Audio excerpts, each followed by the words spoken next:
तो भाई किसी भाई साहब ने एक प्रश्न भेजा है। एक्चुअली तो ये 3 प्रश्न हैं, लेकिन तीनों मिले जुले हैं कि भगवान ने हमें क्यों बनाया, हमारा अस्तित्व क्या है, गलत कर्म क्यों बनाए भगवान ने। तो ये 3 सवाल हैं एक तरह से।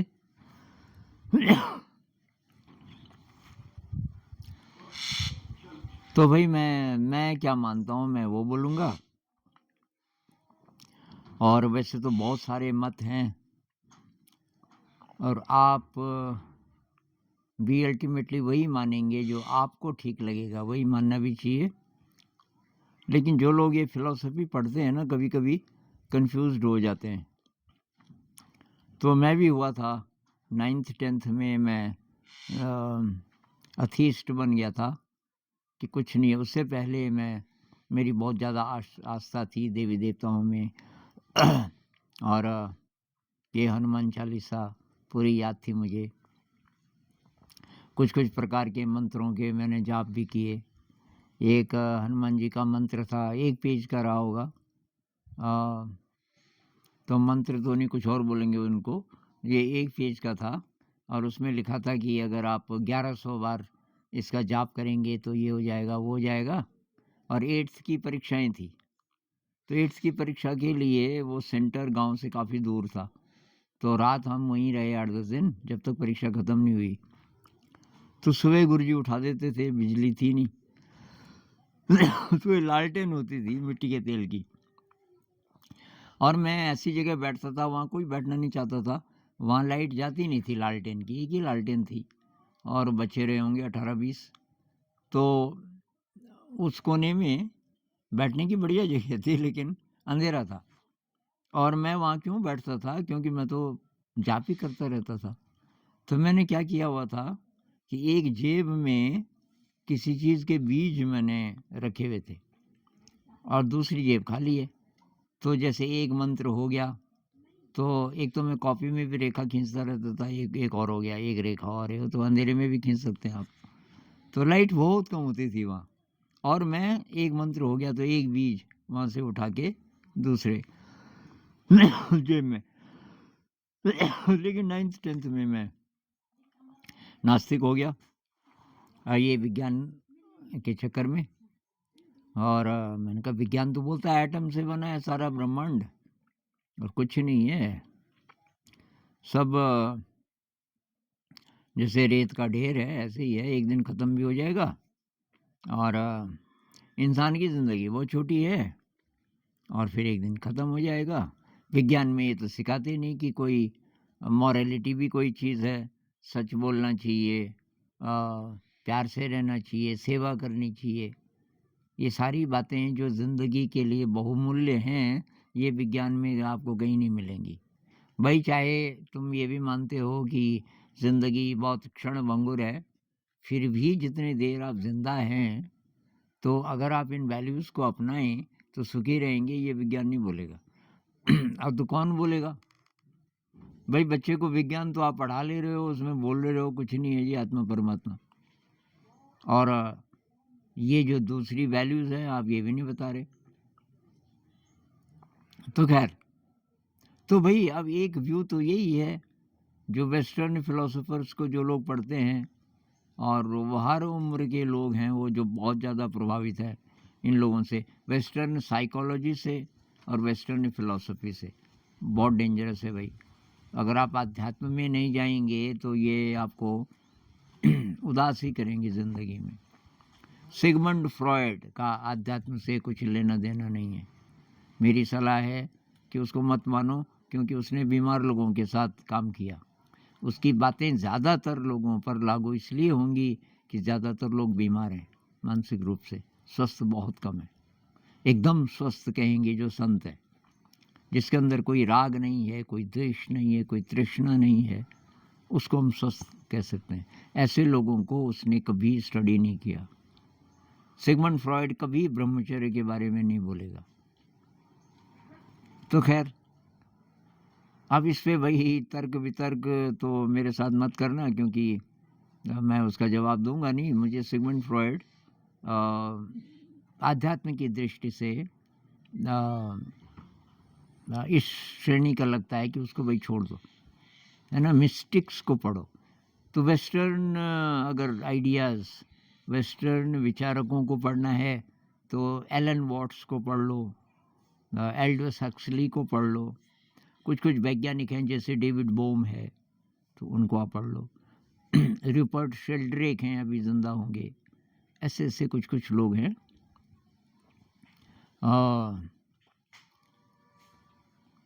तो परमात्मा ने हमें क्यों बनाया? अब जो विज्ञान वाले हैं वो बोलेंगे परमात्मा कहाँ है?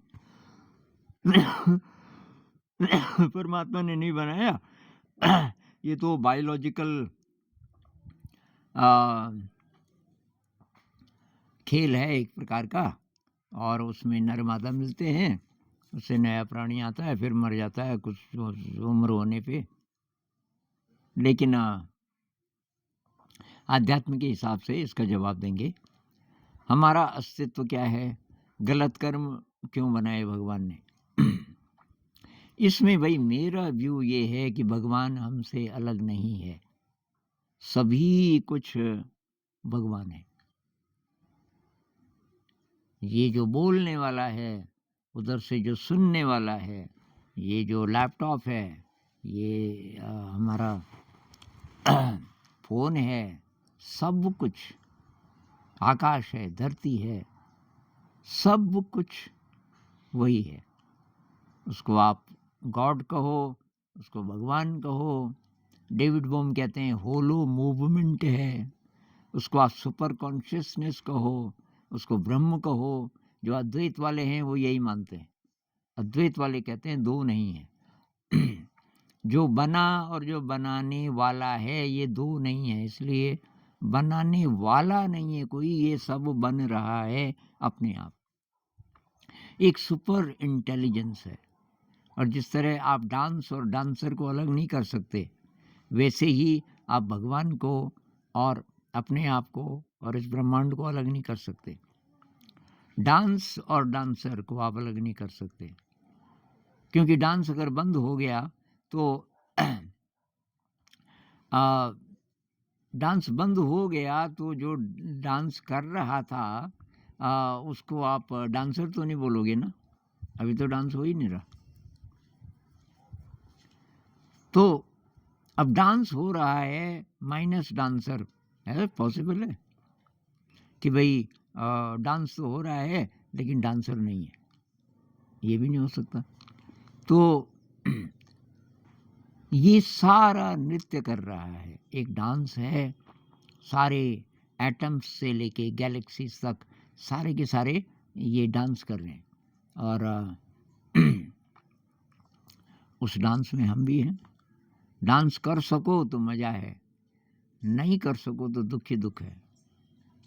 टैगोर जी कहते हैं ना कि इस तीव्र गति से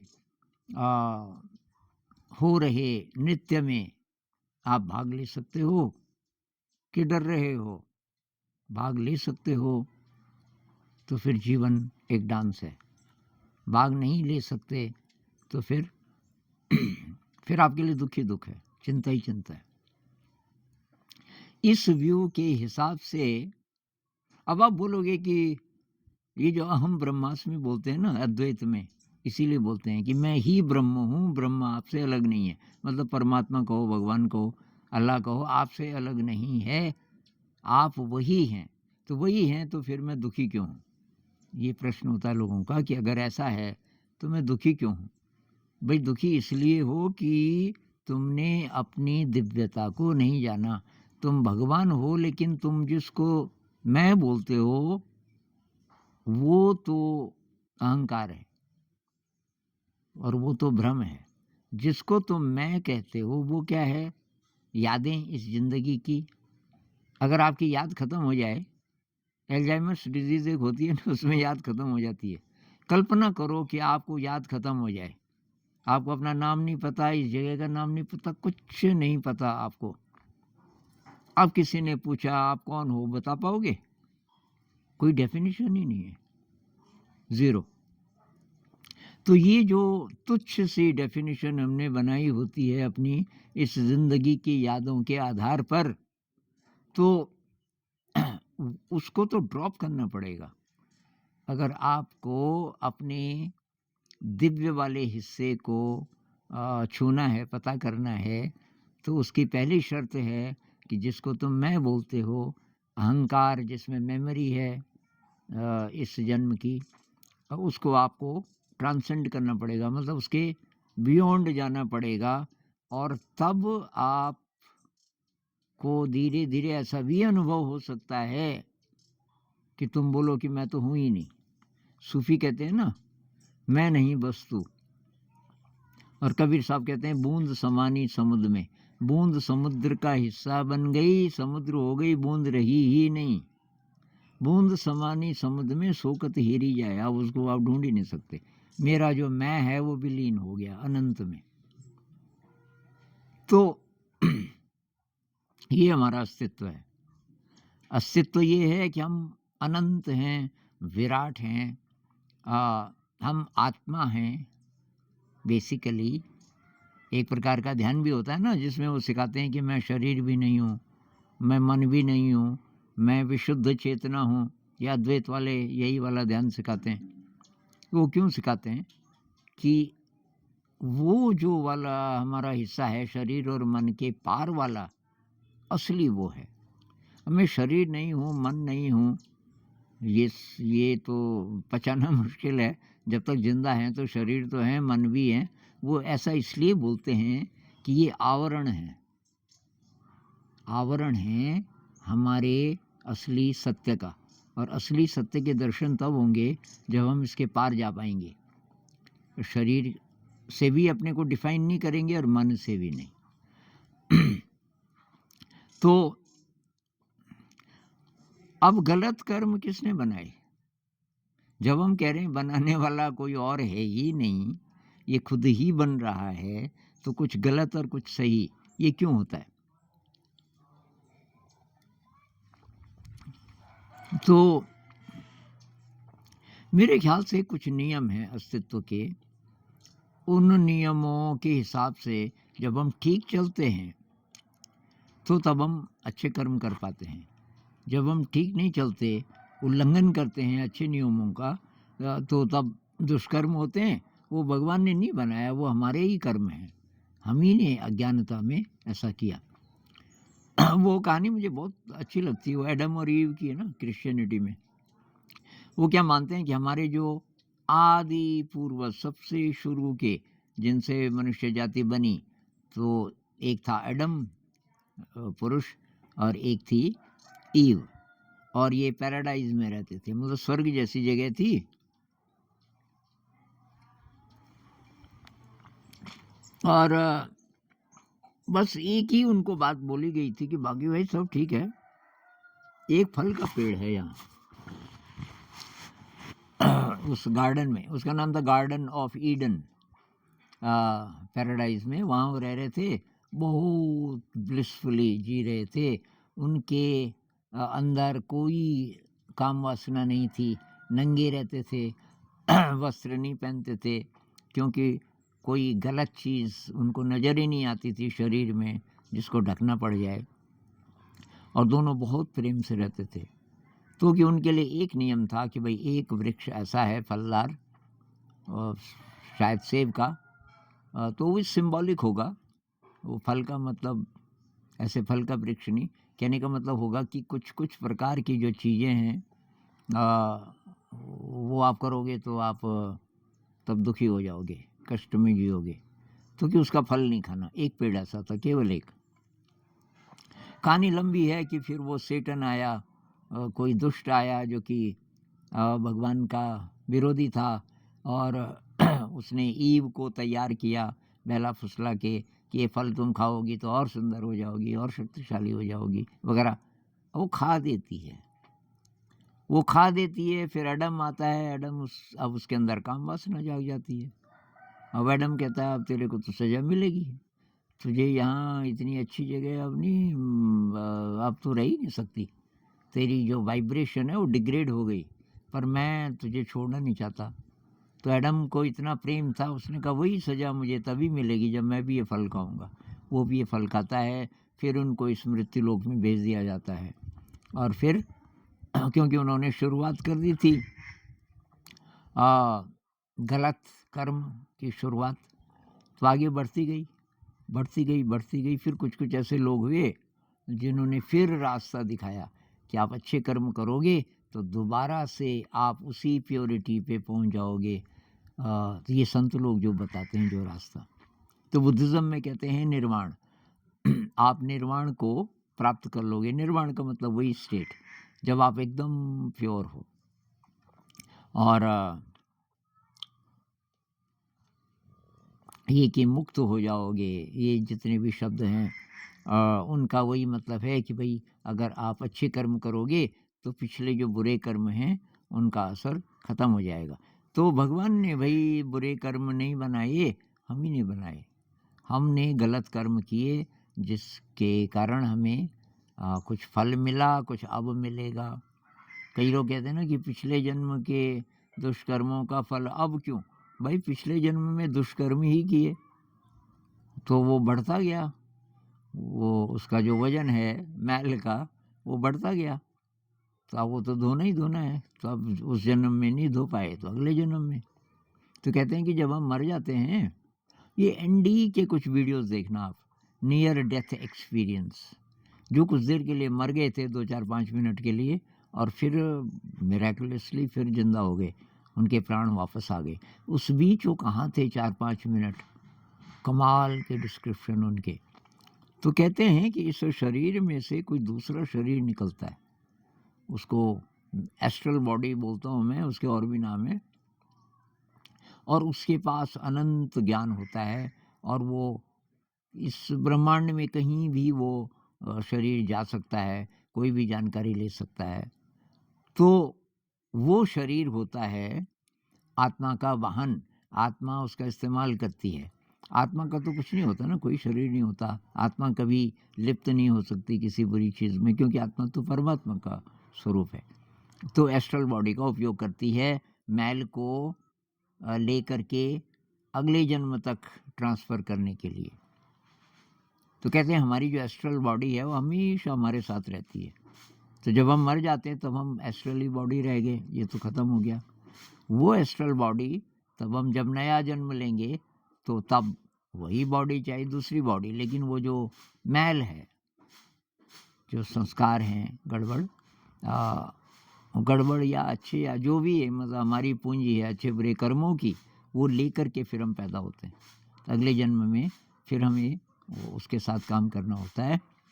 लागा चुनरी में दाग मिटाऊं कैसे, गाना है ना, बाबुल से आँखियाँ मिलाऊं कैसे, उसको पता चल गया ज़िंदगी बहुत कम है और फिर कोई जगह है जहाँ से हम आए, वहाँ जाएंगे तो क्या मुंह लेके जाएंगे, क्योंकि लागा चुनरी में दाग।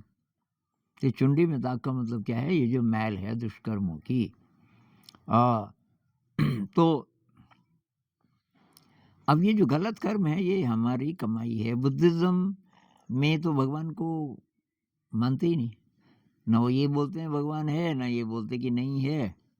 वो कहते हैं तुमने जो कर्म किए उसका फल आपको मिल रहा है। आप अच्छे कर्म करोगे तो फिर उसका अच्छा फल होगा। तो हम जो ब्लेम करते हैं ना, एक तो हम मान लेते हैं कि भगवान मेरे से अलग है, और तो फिर ब्लेम करने लगते हैं तुमने ये किया, तुम, उसने कुछ नहीं किया, सब हमने किया, सब हमने किया। जो हो रहा है वो हम ही ने प्लान किया था। कब? जन्म से पहले। जन्म से पहले कहते हैं एस्ट्रल बॉडी के पास वो जो भी पूंजी है अच्छे बुरे कर्मों की, वो, और कुछ देवता लोग इकट्ठे होते हैं, देवता लोग आपकी मदद करते हैं और तब तय करते हैं अगले जन्म में कैसे ये मैल धुलेगी। तो बहुत सारी दिक्कतें, बहुत सारे एक्सीडेंट्स गड़बड़ चीज़ें कि उस समय प्लान करते हैं कि उससे शायद ये फ़ायदा होगा, ये फ़ायदा होगा मैल के धुलने में। जैसे किसी जन्म में कोई बहुत क्रूर रहा, उसने बहुत हत्याएँ की, तो हत्या कैसे होती है? हो सकता है इस जन्म में अब उसको ऐसा अनुभव मिले, कौन जाने? कि भई तेरे साथ ऐसा होगा। अब उस हत्या से बच जाएगा या मर ही जाएगा पता नहीं। मर ही जाएगा तो उतना ही प्लान कि भई इतना टाइम उस शरीर में रहना है और उसके बाद तेरा एक्सीडेंट होगा या ये होगा या तो ये बड़ा विषय है भई। मैं ये मानता हूँ, मतलब मैं जो-जो बोल रहा हूँ मेरा उस पे विश्वास है। एक तो मृत्यु नहीं होती। एक जो बनाया हम ही ने बनाया।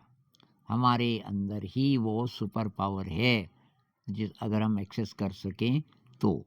मतलब आपके पास है, लेकिन आपको पता ही नहीं है, तो फिर गरीबी इस कारण से है कि हमें पता ही नहीं है। भाई देखो 2 बच्चे जा रहे हैं मेले में, माँ ने एक बच्चे को तो बाहर वाली जो जेब है उसके कोट की, तो उसमें पैसे डाले कि बेटा ये ले, और ये मेले में खूब खाना-पीना वगैरह-वगैरह, उसको 100 रुपए दिए हुए।